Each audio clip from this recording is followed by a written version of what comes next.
गुरु महाराज जी से गुरु महाराज जी की प्यारी सत्संग जी, मैं अपनी कमेटी से आग्रह करूंगा कि वो जमेटा विधानसभा के जगती जी विधायक हमारे बीच में पहुंचे हैं, वो उनका माला से स्वागत करे और उन्हें पटका पहनाए। बोले जगत गुरु रविदास जी महाराज की, जगत गुरु रविदास जी महाराज की, पंडित रविदास जी महाराज की, पंडित मिहिरदास जी महाराज की,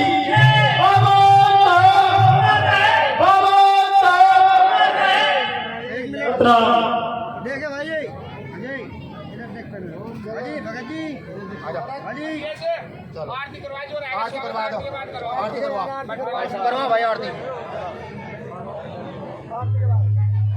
सत्संग के पंडाल में उपस्थित सभी सम्मानित महानुभाव, मेरी माताएं बहनें, हमारी माता शक्ति, मैं आज के इस महान सत्संग की, जो कि आज इस प्रांगण में दूसरा सत्संग है, इस सब की आपको कार्यक्रम की बहुत बहुत बधाई, बहुत बहुत शुभकामनाएं देता हूँ।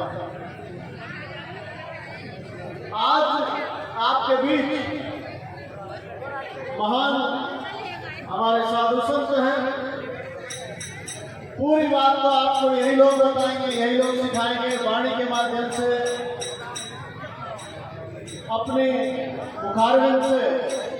लेकिन मैं तो आप सबसे एक चीज कहना चाहता हूँ, भाई आप आज सत्संग में आए हो तो पूरी निष्ठा भाव, पूरी लगन के साथ आप सत्संग सुनिएगा। और जब आप सत्संग सुने तो उस सत्संग का जो सार होगा, जो सत्संग में आप सीखेंगे, उसे अपने जीवन में भी आप जरूर उतारिए। पता चला आपने सत्संग सुन लिया, सब महाराज जी गुरु जी लोग आपके बीच आए, उन्होंने आपको सब अच्छी अच्छी बात बताई, सत्य का मार्ग बताया।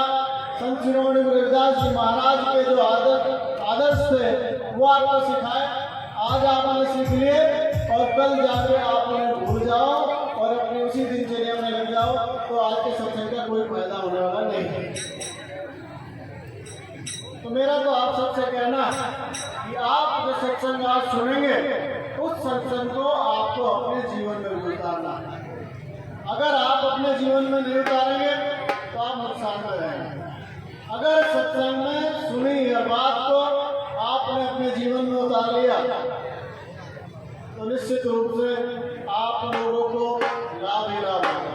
क्योंकि आजकल लाभ और नुकसान ज़्यादा देखता है आदमी, तो लाभ ही लाभ होगा।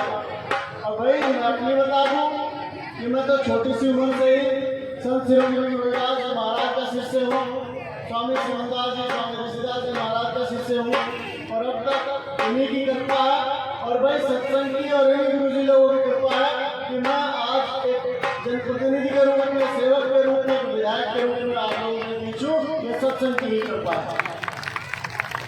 तो भाई सत्संग की मेहर आप सब पर होगी।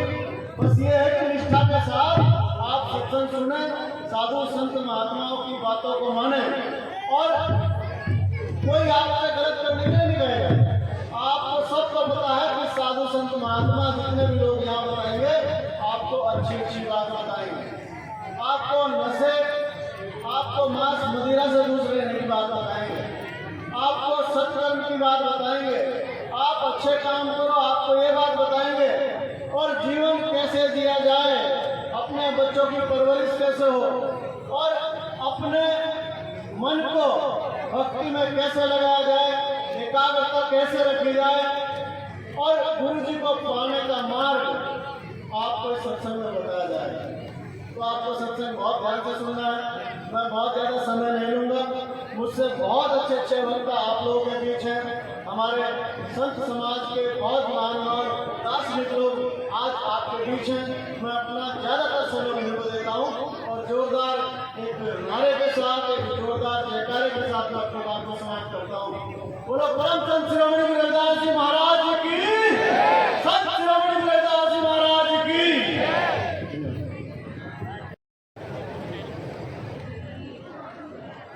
सबसे पहले मेरे साथ यहाँ से बैठे हुए आखिरी पंक्ति तक जो मेरे भाई खड़े हैं, मैं जयकारा लगाऊंगा। मुझे उस जय घोष के अंदर की ताकत, आपकी ऊर्जा नजर आनी चाहिए। स्वामी समनदास जी महाराज की, स्वामी समनदास जी महाराज की, संत शिरोमणि रविदास जी महाराज की, संत शिरोमणि गुरु रविदास जी महाराज की, स्वामी ज्ञान भिक्षुदास जी की। सर्वप्रथम संत शिरोमणि गुरु रविदास जी महाराज के चरणों में नमन करते हुए ज्ञान का सागर स्वामी ज्ञान भिक्षुदास जी के चरणों में कोटि कोटि नमन करते हुए उन्हीं के वचनों को, उन्हीं की वाणी को आगे बढ़ाते हुए और आज के इस युग में जब तरह तरह के प्रलोभन लोगों के मन में डाले जाते हैं, तभी उन सभी प्रलोभन से दूर करते हुए स्वामी समनदास जी महाराज जी ने जो अध्यात्म का रास्ता अपने गुरुओं के प्रति दिखाया है, मैं ऐसे स्वामी समनदास जी महाराज जी के चरणों में भी अपना शीश नवाकर नमन करता हूँ, प्रणाम करता हूँ। उन्हीं की वाणी को आगे बढ़ाते हुए, उनकी गद्दी को संभालते हुए हमारे स्वामी ऋषिदास जी महाराज जी को भी मेरा नमन, मेरा आदर सत्कार। मानकपुर की आयोजन समिति को मेरी तरफ से बहुत बहुत बधाई, बहुत बहुत आभार कि आप समय समय पर, मेरा पहली बार सौभाग्य है मैं यहाँ आया हूँ, मगर मेरे पिताजी उससे पहले जब भी यहाँ पर सत्संग होता था तब आया करते थे। उसके बाद आपकी विधायक ममता राकेश जी भी बराबर आपके बीच में इस मानकपुर की धरती को नमन करके जाकर, इस स्वराज घर में आकर उस सत्संग का आनंद लेकर जाया करती थी और हमें भी वो बातें बताया करती थी। उसके बाद आज उन्हीं के पश्चिमों पर चलकर उन्हीं के कार्य को आगे बढ़ाते हुए मुझे सौभाग्य मिला है पहली बार मानकपुर में सत्संग में आने का। शादी ब्याह और फंक्शनों में, अन्य कार्यक्रमों में तो मेरा लगातार आना जाना लगा रहता है, मगर मेरा सौभाग्य है, मेरे मन में बड़ी हर्ष और उल्लास है कि आज मुझे यहाँ आने का मौका मिला और मैं यहाँ पर आकर गुरुओं की, संतों की वाणी सुन रहा हूँ। चंद्र मुकेश जी जो जाने माने शख्सियत है, जो समाज को अपनी वाणी के जरिए जागरूक करने का काम करते हैं। समाज में क्रांति मात्र भाषण से, मात्र बातें करने से नहीं आती, क्रांति के हर एक तरीके का जरिया होता है सत्संग के जरिए, क्योंकि जो हमारा समाज है वो उस पिछड़ेपन से निकल के आया है। उन चीजों को भी हमें समझना पड़ेगा और पता करना पड़ेगा कि जितना हमारे संतों ने, महापुरुषों ने हमारे लिए बलिदान दिया है, वो बलिदान का निचोड़ आज नजर आ पा रहा है कि आज ऐसे साथ बैठ कर भी अगर ये सत्संग कर पा रहे हैं, ये भी हमारे संतों और महापुरुषों को देख मैं आपके बीच में कहना चाहता हूँ। सिंबल ऑफ नॉलेज, शोषितों के, वंचितों के, गरीबों के, कमजोरों के, महिलाओं के प्रेरणा स्रोत, संविधान के शिल्पकार और ऐसे पत्रकार और हमारे समाज को उस पिछड़ेपन से आगे उठाकर पहली पंक्ति में खड़ा करने वाले बाबा साहब डॉक्टर भीमराव अम्बेडकर जी को मैं नमन करता हूँ, प्रणाम करता हूँ, उन्हीं को भी मैं वंदन करता हूँ। छत्रपति साहू जी महाराज आरक्षण के जनक, उनके भी चरणों में मैं शीश नवाता हूँ। ज्योतिबा राव फूले जी, माता सावित्री बाई फूले जी, अम्मा फातिमा शेख, सभी उन क्रांतिकारियों को मैं नमन करता हूँ, सभी उन संतों को मैं नमन करता हूँ और मेरे सामने बैठी प्यारी साथ संगत को भी मेरा सत्नाम, मेरा प्रणाम। बड़ा हर्ष और उल्लास का विषय है कि आज मेरे से पहले भी कई वक्ता आए और उन्होंने अपने अपने ज्ञान के जरिए, अपनी अपनी बातों के जरिए आप तक समाज के महापुरुषों का, आप तक समाज के संतों का बलिदान और योगदान समाज को आगे निकालने के लिए आपके कानों तक पहुंचाने का काम किया है। वो इसलिए किया है क्योंकि जो हमारे आने वाली नस्ल, जो ये बच्चे तैयार हो रहे हैं, इन बच्चों को भी पता लगना चाहिए जो संघर्ष हमारे महापुरुषों ने किया है, जो संघर्ष हमारे संतों ने किया है, उस संघर्ष को आगे बढ़ाने के लिए, उस संघर्ष को आगे लेकर चलने के लिए हमारे बच्चों के अंदर भी हमारे गुरुओं के, हमारे संतों के विचार के अंदर से जाकर तक समाने चाहिए। तब जाके समाज में, तब जाके समाज के अंदर जो आखिरी व्यक्ति, आखिरी पंक्ति में जो व्यक्ति खड़ा है, उस तक हमारे समाज की ज्ञान पहुंचेगा, हमारे गुरुओं का ज्ञान पहुंचेगा, हमारे महापुरुषों का ज्ञान पहुंचेगा। क्योंकि मैं बताना चाहता हूं, आज से लगभग 650 साल पहले संत रविदास जी महाराज जी ने ऐसे जातीय उत्पीड़न और उनके बीच से ऐसे अध्यात्म की जोत जलाने का कार्य किया और चौकन्ना कर दिया, उन्हें परेशान कर दिया। जो अलग मानसिकता के लोग थे उन्हें परेशान कर दिया कि भगवान अध्यात्म के जरिए किसी तक भी पहुंच सकता है।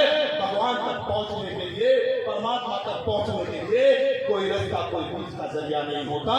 एक अध्यात्म ऐसी चीज है कि आप उसको अगर अपनाओगे तो आप सामाजिक जीवन में भी आगे निकलोगे। जैसे हमारे बाबा साहब डॉक्टर भीमराव अम्बेडकर जी ने भी अध्यात्म के लिए आपको अग्रसर रहने के लिए कहा है, शिक्षा को अपना हथियार बनाने के लिए कहा है। और मुझे खुशी होती है अपने लोगों में आकर और सब समाज को ये बताते हुए, अगर कहीं भी किसी भी समाज में अगर संत शिक्षा को आगे बढ़ावा देने का काम कर रहे हैं तो आप आकर देखिए सरमदास जी के सत्संगों में, आप आकर देखिए रविदास जी के सत्संगों में, आपको पता लगेगा कि आज भी हमारे संतों के अंदर कितनी चेतना है अपने बच्चों को आगे लेकर जाने की, अपने बच्चों का भविष्य उज्जवल करवाने की। क्योंकि जो संघर्ष बड़ों ने किया है, क्रांति कभी एक वक्त पर आकर खत्म नहीं होती। जब क्रांति चला करती है, 650 साल पहले क्रांति रविदास जी महाराज ने शुरू की, उसको ज्योतिबा फुले जी ने अपनाने का काम किया। उसके बाद उन्हीं 25 नवंबर चलकर बाबा साहब डॉक्टर भीमराव अम्बेडकर जी ने भी आपके लिए ऐसे संविधान की संरचना की। अगर आज हम लोग इस बराबर के अंदर बैठकर ये कार्यक्रम भी कर पा रहे हैं तो यह भी हमारे बाबा साहब डॉक्टर भीमराव अम्बेडकर की देन है, उनके उस संविधान की देन है, जिसके जरिए आज अभिषेक राकेश भी अगर एक कुर्ता पहनकर आपके बीच में भाषण दे पा रहा है तो हमारे संतों की, महापुरुषों की देन है। महाराज जी, मैं एक क्षमा चाहता हूँ, मैं आपको एक बात कहना चाहता हूँ। जब समय मिलता है तो समाज को बनाने के लिए हमें चाहिए होगा। मैं बात करने आया हूँ, समाज के साथ रूबरू होने आया हूँ। अभी मेरे मोहल्ला के साथी भी यहाँ बैठे थे, अभी अनेकों गांव से देखो साथी आकर बैठे हैं, सब सुनना चाहते हैं अपने गुरुओं को, अपने नेताओं को। हम तो नेता नहीं, हम तो आपके बच्चे हैं। जो रिश्ता मेरे परिवार के साथ अब हमारे लोगों का है वो मात्र आजकल 10 साल का नहीं है, 50 साल का रिश्ता है। उसको जब आकर कभी कभी ऐसे समाज के बैठकर बात होती है तो समय तो थोड़ा लगता है। क्षमा चाहता हूँ, आप मेरे बड़े हैं, आपसे हाथ जोड़कर मेरी विनती है।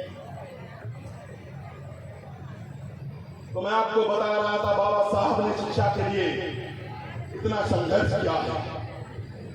ऐसे समय काल में, संत रविदास जी के समय काल में जब जातीय उत्पीड़न हुआ करता था, तब उस समय काल में संत रविदास जी ने अपनी कलम के जरिए ऐसा दोहा लिखा, ऐसी वाणी लिखी, जाति जाति न पूछिए जैसे चेतन के पास, रैदास मनुष्य न जुड़ सके जब तक जाति न जात। आप समझिए कि उस समय से वो क्या चेतना आपके मन में जलाने का प्रयास कर रहे हैं। और आज मुझे खुशी होती है अपने महापुरुषों का बखान करने में, मुझे खुशी होती है अपने संतों के बारे में ये ज्ञान जो उन्होंने दिया है उसके बारे में अपने लोगों तक पहुंचा, अपनी वाणी के जरिए अपनी बात पहुंचाने का प्रयास हम करते हैं। आज मुझे खुशी है कि आज अगर इस बारात घर में बैठकर सत्संग कर पा रहे हैं तो आपके नेता स्वर्गीय सुरेंद्र राकेश जी ने जब ये बारात घर, ये भी संघर्षों की देन है। अगर बाबा साहब वो संघर्ष ना करते तो कहां से दलीराम राकेश जी के अंदर वो संघर्ष की ताकत आती, कहां से स्वर्गीय सुरेंद्र राकेश जी के अंदर संघर्ष की ताकत आती। जब इस बारात घर को बनाने के लिए भी पूरा संघर्ष आपके नेताओं ने करना पड़ा है। और ये बारात घर भी आज मैं कहता हूँ हमारे पिताजी का लक्ष्य साकार हो रहा है। इस बारात घर के अंदर बैठकर हमारे समाज के अंदर हमारे महापुरुषों की अगर बात हो रही है, इस बारात घर के अंदर बैठकर हमारी बहन बेटियों की शादी हो रही है, इस बारात घर के अंदर बैठकर जो भी कभी बात हो जाए तो इस बारात घर के अंदर बैठकर आप लोग उसको बैठकर चिंतन करने का काम करते हैं, उसके विचार गोष्ठी करने का काम करते हैं, वहाँ से आगे बढ़ने का काम करते हैं। तो ऐसे विकास को, ऐसे समाधान को जो मंत्री जी ने स्वर्गीय समाज के लिए करने का काम किया है, ऐसे उसी रास्ते पर अग्रसर होकर हम चलने का संकल्प लेते हैं और चाहते हैं।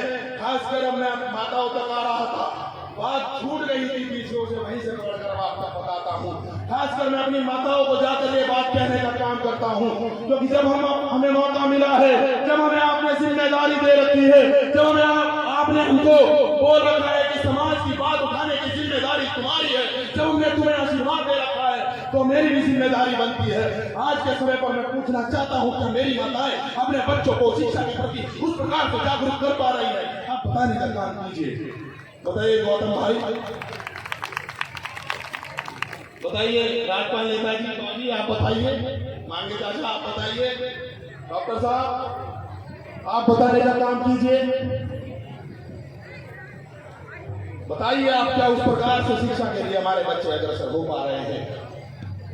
हमारी जिम्मेदारी बनती है, एक माँ की जिम्मेदारी बनती है कि जब उसका बच्चा पैदा होता है तो माँ उसके लिए संरक्षण का काम करती है। वो एक ऐसी कच्ची मिट्टी की तरह होता है, ऐसे मासूम पेड़ पौधे की तरह होता है कि जिसको कभी वो आगे बढ़ेगा जब आप उसमें अच्छी तरह उस पौधे की आप पानी डालकर, खाद डालकर रक्षा करेंगे, तभी वो पौधा वर्ष बनकर फलदार पेड़ बनने का काम करेगा। तो ये बच्चे भी उन्हीं पौधों की तरह है। अब आपको ध्यान देना है कि उसकी माँ उसके लिए वो पानी बनकर, उसके पिताजी उसके लिए वो कीटनाशक बनकर उसका संरक्षण करने का काम करेंगे। चाहे 2 वक्त की रोटी खाएंगे, 3 वक्त में से, मगर अपने बच्चों को शिक्षा के लिए प्रेरित करना सबसे पहली जिम्मेदारी मेरी माताओं की, मेरी बहनों की बनती है।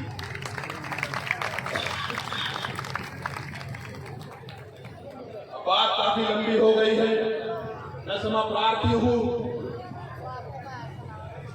अपने बड़ों से कि मैंने उनकी आज्ञा से अनुरूप आगे बढ़कर बात कही, मगर जब दिल भर आता है तो बातें अपने आप निकल कर आती है। उनको बहने देना चाहिए, उनको लोगों तक पहुंचने देना चाहिए, अपने दिल से दिल का संवाद होने देना चाहिए।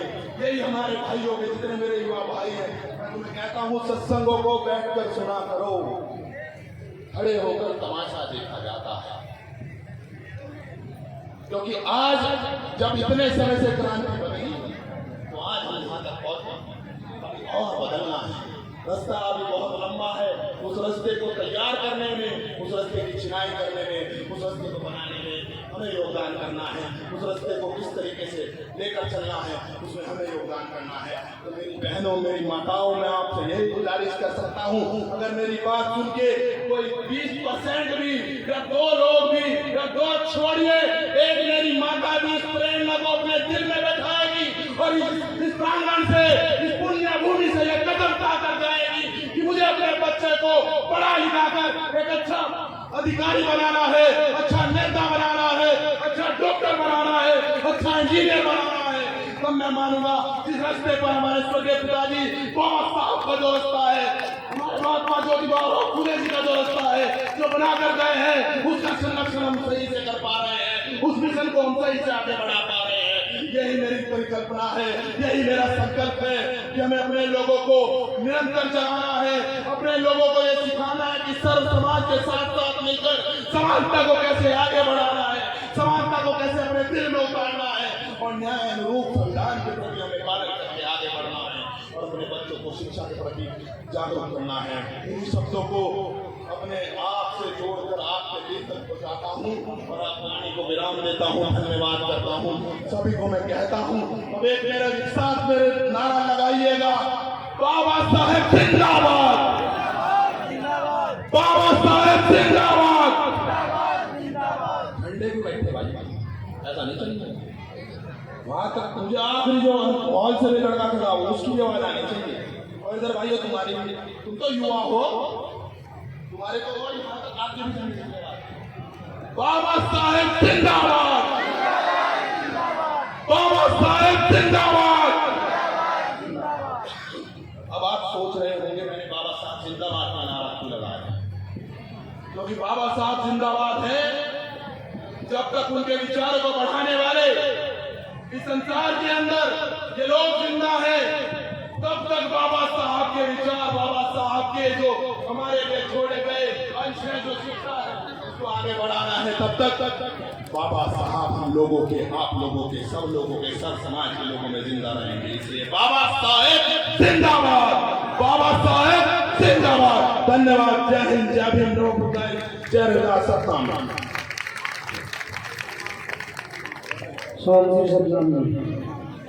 देखिए श्रीमद रविदास जी महाराज की।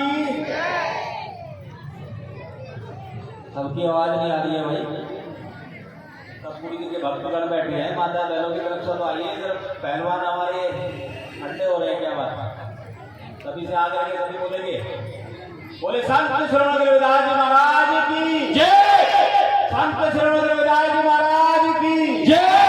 बाबा साहेब अमर रहे, बाबा साहेब अमर रहे। सर्वप्रथम परम संत श्रीमद रविदास जी के चरणों में कोटि कोटि नमन करते हुए,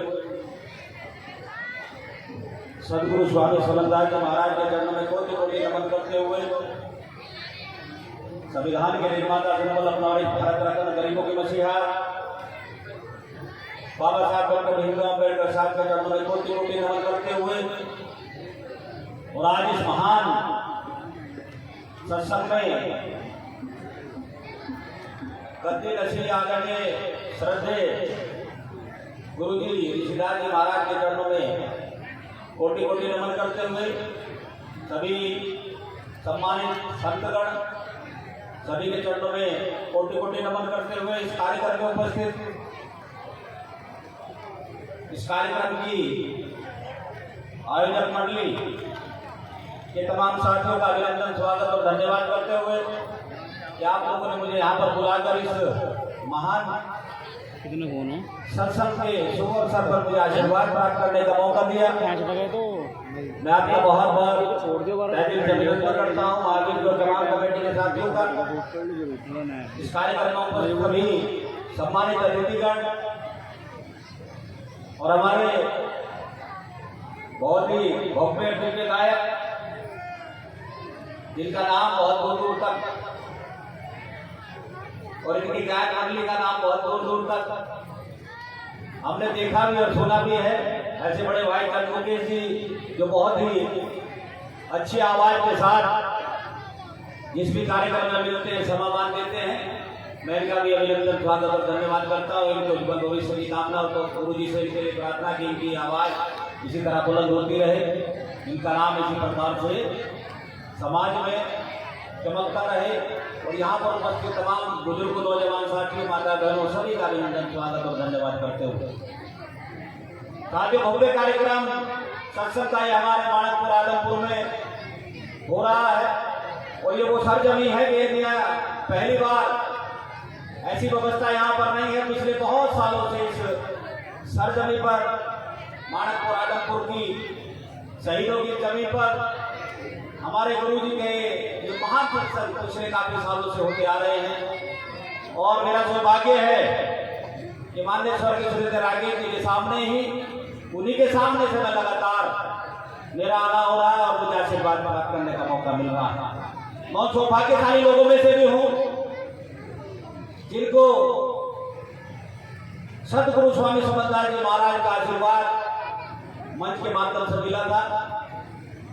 और बहुत देर तक मुझे उन्होंने प्यार, आशीर्वाद, मेरे बहुत सारे प्रत्यक्षदर्शी यहाँ पर हैं, प्रधान जी और तमाम लोग हैं जो उस समय वहाँ पर उपज पर विजयमान थे। बहुत समय तक, लगभग 1 मिनट तक अपना माथा मेरे माथे से लगाकर मुझे को उन्होंने आशीर्वाद दिया था। ये मेरे बड़ा सौभाग्य के विषय है। और ये वो पल जो मेरे लिए, वो जिंदगी में ऐसे पल हैं कि जब तक सांस में सांस है वो पल मुझे याद रहेंगे, गुरु जी का आशीर्वाद मुझे याद रहेगा। साथियों, बहुत महान सत्संग वास्तविकता में यहाँ पर आज ये आयोजित हो रहा है। अन्य वक्ताओं ने बताया कि उसी कड़ी को मैं जोड़ते हुए कि सत्संग वो महान व्यवस्था है जिसमें से हमें बहुत कुछ सीखने को मिलता है। हमारे वो महान महामानव जिनको भगवान के रूप में पूछते, वो भगवान कैसे बने, उनकी जीवनी, उनकी गाथाएं हमें भजनों और वाणियों के माध्यम से सुनने को मिलती है। और हमारे श्रद्धेय गुरु जी जो आते हैं, गुरुजन आते हैं, अपनी वाणी के माध्यम से बताते हैं कि वास्तविकता में किस प्रकार से कैसे कार्य करके, कैसे महान कार्य करके वो महान बने, भगवान बने। और आज हम उनको भगवान की तरह पूजा उनकी कर रहे हैं। वो सब कार्य हमें इन मंचों के माध्यम से सुनने और देखने को मिलता। सत्संग वो महान प्रक्रिया है कि बहुत कुछ सीखने के लिए हमारे लिए है। अगर हम सच्ची श्रद्धा और भक्ति, जैसे संत सुमन रविदास जी ने भी ये साबित करके दिखाया है संसार को कि सच्ची श्रद्धा और भक्ति जिस इंसान के अंदर होती है वो भगवान को भी साक्षात सामने खड़े करने की हिम्मत रखता है। इसलिए मेरा आग्रह है कि सत्संग में पूरी सच्ची श्रद्धा के साथ हम आए। यहाँ पर आएंगे तो निश्चित रूप से कुछ न कुछ लेकर जाएंगे और वो चीज वो होती है जो हमारे जीवन को बेहतर बनाने का काम करती है, हमारे परिवार को बेहतर भविष्य देने का काम करती है और हमारे जीवन को एक उज्ज्वल व्यवस्था देने का काम करती है। ऐसी बहुत सारी चीजें हमें सत्संग के माध्यम से सीखने को मिलती है। संत श्रवण रविदास जी का मान सत्संग यहाँ पर हो रहा है। आज हम भगवान की तरह उनकी पूजा करते हैं, ऐसे ही नहीं करते हैं। उन्होंने अपने समय में चमत्कार दिखाए, बड़े बड़े चमत्कार दिखाए संसार को, बड़े बड़े सुरमाओं को अपने सामने झुकने के लिए मजबूर कर दिया है। जैसे चमत्कार के साथ संत श्रवण रविदास जी महाराज ने इस धरती पर रहते हुए अपने समाज को एक नई दशा और दिशा देने का काम संत श्रवण रविदास जी के महाराज के समय में हुआ। आप लोगों ने देखा है कि जब वो धरती पर अवतार होता हुआ, हमने किताबों में पढ़ा, अपने बड़ों से सुना, उनकी गाथाओं में सुनने को मिलता है। क्या स्थिति हमारे समाज की थी, जाति व्यवस्था उस समय भी चरम सीमा पर थी। हमारे लोगों की क्या स्थिति उस समय थी, हम सब इतिहास के माध्यम से जानते पहचानते हैं, सब लोग जानते हैं कि क्या स्थिति उस समय थी। लेकिन ऐसे समय में भी अपने आप को साबित करके दिखाया। सच्ची श्रद्धा और भक्ति के दम पर संत श्रवण रविदास जी ने पूरे संसार में अपना नाम करने का काम किया। मन चंगा तो कटौती में गंगा, ये व्यवस्था बनाकर दिखाई और निश्चित रूप से उन्होंने कहा भी है और ये वास्तविकता भी है। जिस इंसान का मन चंगा होता है उसे कहीं स्नान करने की जाने की आवश्यकता नहीं होती, वो घर बैठे ही चंगा हो जाता है, व्यवस्था उसकी जो दुरुस्त हो जाती है।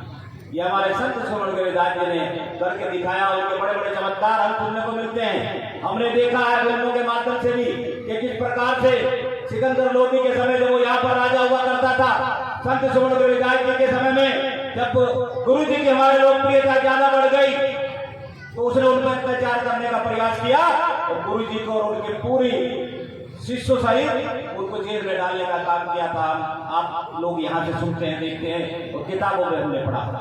उस समय भी उनको चमत्कार हो, महान चमत्कार, ये जितने भी सिकंदर लोधी हो या उसके जितने भी शिष्य हो, जब वो नवाज में सजदा करने जा रहे थे तो उनके बराबर में उनको संत श्रवण रविदास जी दिखाई दे रहे थे।